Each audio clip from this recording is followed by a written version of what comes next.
हमें बीजेपी से आशा थी कि गौ माता को राष्ट्र माता घोषित करेगी।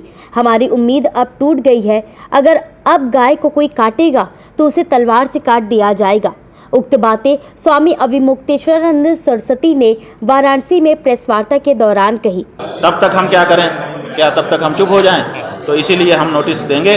पहले गौरक्षा सेना गठित करेंगे, कुछ जवानों को तैयार करेंगे कि हम आगे बढ़ेंगे हिम्मत से, और उसके बाद हम उनको नोटिस देंगे कि हमारी सेना तैयार है, हम आपके ऊपर दावा बोल सकते हैं। आप बाकी जो कर रहे हैं अभी हम उतना नहीं बोल रहे हैं, लेकिन हमारी जो रामा गाय है उसको काटना बंद करिए।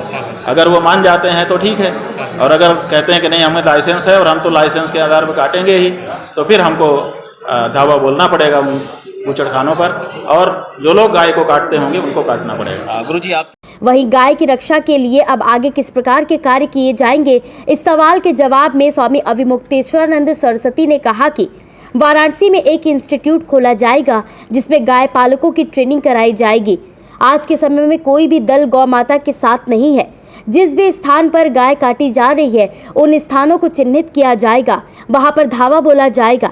एक सेना बनाई जाएगी जो पहले नोटिस भेजने का काम करेगी।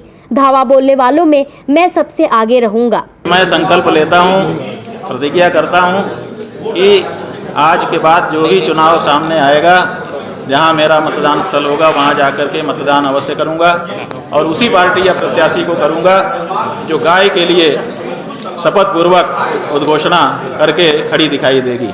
जो पार्टियाँ इस समय सुस्थापित हैं पूरे देश में, उनमें से कोई भी पार्टी ऐसी नहीं है जो गाय माता के लिए, गाय माता के पक्ष में खड़ी होती दिखाई दे।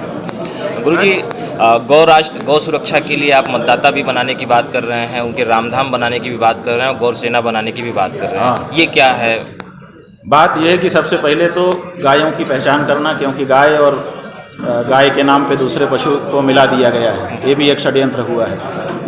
तो पहले तो गाय और गवै की पहचान करना, उसमें से जो शुद्ध देशी गाय है हमारी, जिसमें वेदोक्त लक्षण घटित होते हैं, जिसका मूत्र और गोबर पवित्र माना जाता है, उसकी सेवा के लिए अपने आप को आगे करना ताकि वो इधर उधर ना जाए, कसाई के हाथ में ना चली जाए, उसका संरक्षण करना।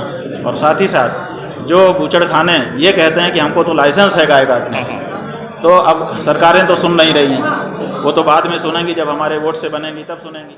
सेना होगी क्या? वो ट्रेंड सेना होगी? कैसे? हाँ जी, कैसे जो सेना होगी उसमें हम भर्ती करेंगे, भर्ती करके सैनिक अभ्यास उनको कराएंगे ताकि वो पूरी तरह से सक्षम हो लड़ाई लड़ने में। गुरुजी आपने ये भी कहा कि तलवार, गाय काटने वाला तलवार से काटा जाएगा। हाँ ठीक है ना, तो नहीं काटा जाएगा। हम आपकी माँ को कोई काटता हो, आप क्या करोगे बताओ? आपकी माँ को कटता देख पाओगे? नहीं देख पाओगे बंधु। अभी भले हाँ कह दो, लेकिन जब मौका आ जाएगा ना तो नहीं सह पाओगे।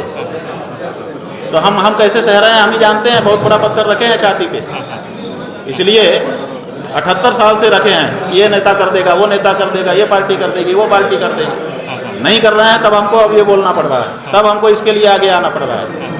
ये बात है, और हमारे पूर्वजों ने ये किया है, गौरक्षा के लिए प्राण गंवाए हैं लोगों ने और लिए भी हैं। तो हम गंवाने के लिए भी तैयार हैं और लेने के लिए भी तैयार हैं।